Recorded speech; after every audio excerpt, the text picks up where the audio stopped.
ಇವತ್ ಬೆಳಗ್ಗೆ ಬೇಗ ಬೇಗ ಸ್ನಾನ ಮಾಡಿ ಧರ್ಮಸ್ಥಳದ ಪ್ರಸಾದ ಬಂದಿತ್ತು, ಅದನ್ನ ತಗೊಂಡು ಹಾಗೆ ತೀರ್ಥ ಎಲ್ಲ ಸೇವನೆ ಮಾಡಿ ಪ್ರಸಾದ ಇಟ್ಕೊಂಡು ಹಾಗೆ ಬೇಡ್ಕೊಂಡೆ ಎಲ್ಲರಿಗೂ ಒಳ್ಳೇದಾಗ್ಲಪ್ಪ ಅಂತ.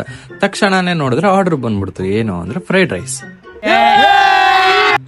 ರೈಸ್ ಆರ್ಡರ್ನ ಪ್ರಿಪೇರ್ ಮಾಡಿ, ಏನಂದ್ರೆ ಪನ್ನೀರ್ ಫ್ರೈಡ್ ರೈಸ್. ಸೊ ಅದನ್ನ ಪ್ರಿಪೇರ್ ಮಾಡಿ ಝೊಮ್ಯಾಟೊ ಅವ್ರು ಬಂದಿದ್ರು, ಅದನ್ನ ಅವ್ರಿಗೆ ಹ್ಯಾಂಡ್ ಓವರ್ ಮಾಡಿ ಹಾಗೆ ಟೈಮ್ ಇತ್ತು ಅಂತ ಒಂದು ರೀಲ್ ಮಾಡಿದೆ. ಸೊ ಆ ರೀಲ್ನ ಅಪ್ಲೋಡ್ ಮಾಡಿದೀನಿ.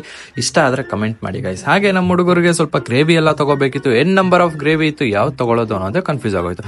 ಇನ್ನೊಂದು ತಗೋಬೇಕಲ್ಲ ಅಂತ ಯೋಚನೆ ಮಾಡ್ತಿದ್ದೆ. ಹಾಗೆ ಇನ್ನೊಂದು ಅದೇ ಪ್ಯಾಕೆಟೇ ತಗೊಂಡಾದ್ಮೇಲೆ ತಿರ್ಗಾ ಮನೆಗೆ ಬಂದೆ. ಯಾಕೋ ಹೊಟ್ಟೆ ಹಸಿತಾಯ್ತು ಅಂತ ದೀಪುಗೆ ಹೇಳಿದೆ. ಅವಳು ಎಗ್ ರೈಸ್ ಮಾಡು ಅಂದ್ಲು. ಸೊ ಅದಕ್ಕೆ ಎಗ್ ರೈಸ್ ಮಾಡ್ಕೊಂಡು ತಿಂದೆ. ಹಾಗೆ ಪ್ಯಾಕ್ ಎಲ್ಲ ಮಾಡ್ಕೊಂಡು ಅಂಗಡಿಗೆ ಟೈಮ್ ಆಗಿತ್ತು ಅಂತ ಅಂಗಡಿ ಹತ್ರ ಬಂದು ಎಲ್ಲ ಸೆಟ್ ಅಪ್ ಮಾಡಿ ಕಾಯ್ತಾ ಇದ್ದೆ. ಅಲ್ಲಿ ನೋಡಿದ್ರೆ ಒಂದು ರಾಯಲ್ ಎನ್ಫೀಲ್ಡ್ ಗಾಡಿ ಮೇಲೆ ಸಕ್ಕದಾಗಿರೋ ಫೋಟೋ ಹಾಕೊಂಡಿದ್ರು. ಯಾರ್ದು ಅಂದ್ರೆ ನಮ್ ಬಾಸ್ದು. ಸಕ್ಕತ್ ಖುಷಿ ಆಯ್ತು. ಡಿ ಬಾಸ್ ಅವ್ರ ಫೋಟೋ ನೋಡಿ ಇನ್ನ ಖುಷಿ ಪಟ್ಕೊಂಡು ಹಾಗೆ ಅಂಗಡಿ ಎಲ್ಲ ಕ್ಲೋಸ್ ಮಾಡ್ಕೊಂಡು ನೆಮ್ಮದಿಯಾಗಿ ಮನೆಗೆ ಹೋದೆ.